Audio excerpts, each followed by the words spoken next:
São 9h55. Bruna Barbosa tá aqui no estúdio. Tem rodízio de água? Não na capital, né, Bruna? Mas tem cidades aí do estado fazendo rodízio de água já. E essa situação, que nível de alarme a gente precisa ter em relação à falta de chuvas e tudo? Bom dia. Bom dia, Ivan, Sheila, todos que nos acompanham. Em Bauru já começou esse rodízio hoje e em Sorocaba começa amanhã. A gente fala de duas grandes, importantes cidades do interior aqui de São Paulo. Na capital, já dando um spoiler aqui no começo, tá tudo certo. Os níveis dos nossos reservatórios não indicam nenhuma chance de abastecimento aqui na capital paulista, pelo menos nos próximos meses. Em Bauru, todos os bairros que são abastecidos pelo rio Batalha vão entrar no esquema. Um rio que desde maio já vê aí a capacidade baixar, agora 10% menor do que a capacidade mínima necessária para o abastecimento da cidade. Por lá, eles vão fazer um esquema de rodízio de 24 horas. Então, o pessoal vai ficar um dia com água, um dia sem, um dia com, um dia sem. E aí, a orientação do sistema, né, do Departamento de Água e Esgoto de Bauru, é que as pessoas, no dia em que tiverem água, economizem. Não é para ninguém estocar água, senão não vai dar certo esse rodízio, né? Você coloca toda a tua água em casa e aí falta no dia seguinte, dá na mesma.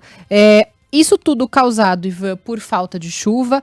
Nos últimos dias, não só na semana passada, apesar do inverno muito calor, especialmente no interior de São Paulo, então o consumo de água aumenta também, umidade relativa do ar baixa, então é um conjunto. E o coronavírus, a gente não pode descartar o fato do coronavírus, muito mais gente em casa, lavando a mão o tempo todo, é claro, a água que já não existe muito, ficou desse jeito. É temerário, né, que haja um rodízio que num momento em que as pessoas precisam ter muito cuidado com higienização e tudo, né, lavar as mãos e tal, você vai ter dias ali que você não vai ter água saindo da torneira. Pois é, em Sorocaba o esquema vai ser diferente, lá é de 12 em 12. Então 12 horas do dia com água, 12 horas sem. Um regime que vai... Dá uma diferenciação entre alguns bairros, né? Alguns entre 6 horas da manhã, outros 6 da tarde, e outros das 6 da tarde às 6 da manhã, inverte com e sem água.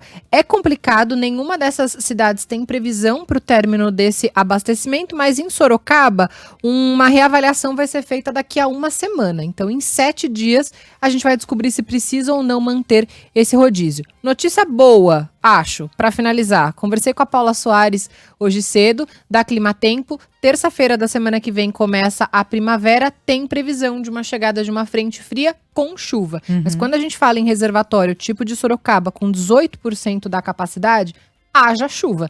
Não é chuva de um único dia, a gente viveu isso aqui em São Paulo há uns anos, aí aquele abastecimento de água, precisa chover bastante, por muitos dias seguidos. E no lugar certo. E no lugar certo. Então, assim, é uma luz no fim do túnel, saber que essa chuva vai existir, que a umidade relativa vai melhorar, mas é uma chuva que, assim, para aumentar um reservatório nível de 18%, precisa de haja muito água, volume, né? Valeu, Bruna, obrigada, viu? Valeu, gente. Pelas informações. Vamos usar água, hein, meu povo? É isso, tem um monte de gente, aliás, escrevendo aqui de diferentes regiões, inclusive da capital. Por exemplo, a Karina falando que na casa dela, todo dia cortam água à noite. Sabe aqueles casos que começam a aparecer toda vez que a gente toca nesse assunto? Ela mora na Penha, zona leste de São Paulo. Tem outros moradores aqui, Williams, Vila Marari, na Zona Sul. Toda noite falta água. Depois das 10 horas da noite. É inviável. Praticamente a gente fica sem água na rua. Só se estiver na caixa mesmo, senão fica sem água. Muita gente, mora em Parelheiros. Todos os dias eu fico sem água à noite. Muitos relatos, assim, de diferentes partes da capital paulista, inclusive. Mas a própria situação que a gente viveu aqui, que a Bruna citou, que houve um rodízio, que nunca disseram que houve, né, um rodízio. A gente ficava horas sem branco. água, mas um rodízio branco. Que situação, Cantareira, né, num nível ali... Morto e tudo. Exatamente. Né? Mas aqui no Limão, Zona Norte, também sem água à noite. Em geral isso, né, registro da noite e madrugada. E não era pra isso estar acontecendo. Pois é. Vila Sônia também, e um monte de mensagem. Obrigada, Bruna. Valeu, até mais. gente. A gente fica até amanhã aqui, só registrando as mensagens dos nossos ouvintes, falando sobre esse e outros assuntos. Daqui a pouquinho, inclusive, a gente volta a falar sobre as entregas atrasadas dos Correios. Tem muita gente também escrevendo sobre esse assunto. Já já a gente fala mais.